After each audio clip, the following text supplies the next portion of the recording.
Hi guys, welcome back. An Ireland squad is out for the Six Nations and it looks really good. A little bit of fine tuning, but there's lots of great players in there, a very settled team, and they're playing France at home, so maybe I'm changing my mind and making them the favourites for the championship. A few headlines: Robbie Henshaw can't catch a break, he's out with a small injury. Such a shame, injury seems to scupper him all the time. Maybe he'll come back in, I don't know.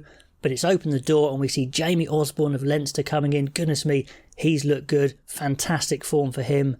Then a bit of a twist in the battle to be Sexton's support act.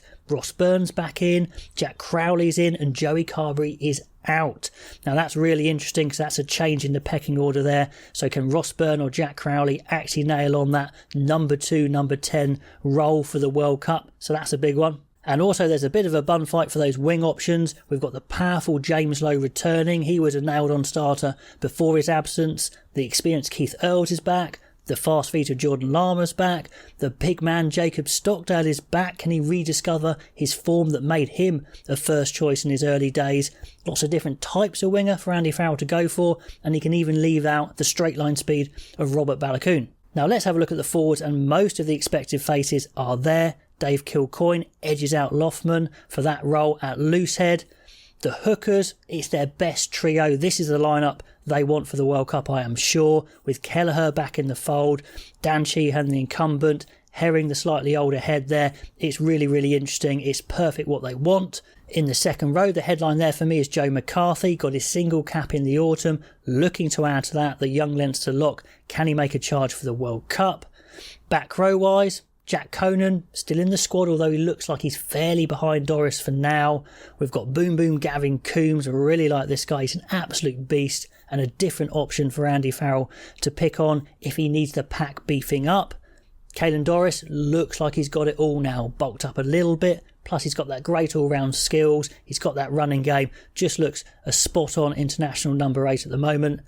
Peter Amani, well, he won't ever go away, 33 years old and still churning out the high standard performances. Cian Prendergast might have to go some to get in the matchday 23, but someone who won't have to go some is Josh van der Fleer, who's absolutely nailed on his spot at 7, being the World Player of the Year, of course. Scrum half, it's a bit like the fly half story. Jamison Gibson Park is a nailed on number 1, gives the rhythm for that green machine, that speed of ball. Craig Casey is probably the most like-for-like replacement for Gibson Park with the speed of ball, but Conor Murray's got the experience, so that's a bit of a bun fight for the second choice, number 9. Then at fly half, we mentioned Crowley and Byrne trying to fight for the number 2 choice behind Johnny Sexton. Into the centres, and it's an interesting one. Without Henshaw, you'd say, well, maybe Bundee Aki comes straight in, but he's been out of favour at Connacht, so that's going to be a big call for Farrell. You've got the big man again, Stuart McCloskey of Ulster.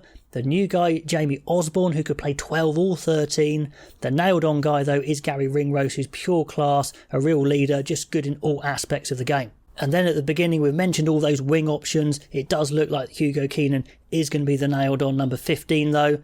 Then we've got Jimmy O'Brien, who's the utility back. I've put him in his own category. Maybe a number 23, covering all those options from the bench, although Jamie Osborne could do that as well. So let's have a look at a 23 that could take the field against Wales. Tough away fixture. Porter and Furlong definitely are going to be the props. I'd stay with Sheehan for now. Kelleher was the number 1 hooker, but I think Sheehan's got first dibs at that. That's going to be a great battle, but I'd have Kelleher on the bench. Byrne and Ryan are my 2 favourite second rows there. Amani, van der Fleer and Doris just seems incredibly well balanced, although I do like the fact of having Coombs on the bench to really change it up. Gibson Park and Sexton I think are absolutely nailed on at half-back as long as Sexton recovers from his cheek injury. In the centres, quite a big call. I'm playing Osborne and Ringrose because I think they are the form guys. I don't think Farrell will go with Osborne. Being the first game, maybe you go with Aki or someone like that. But they're just so impressive. I've got to put them together. Then on the wings, I think Lowe comes straight back in. He's been so good for Ireland. Hanson's been impressive, so I'll go with those 2, along with Keenan at fullback, obviously. Then Kelleher I mentioned. Healy, that experience at loosehead. Beelum, the tight head. Henderson, the experienced second row replacement. The big man Coombs I've mentioned.